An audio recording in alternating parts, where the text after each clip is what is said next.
Ayun, good morning guys.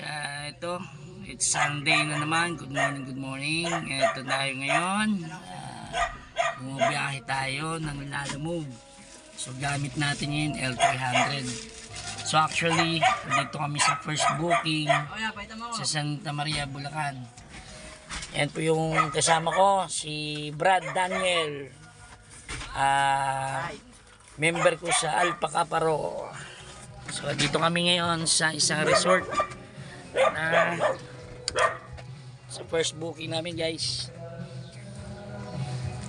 Isang palang resort ito.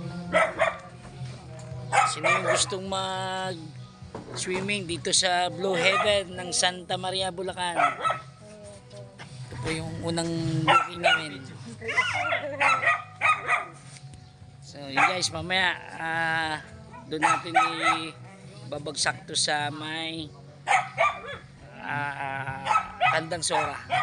So abangan nyo po guys. Yun lang. Bye bye.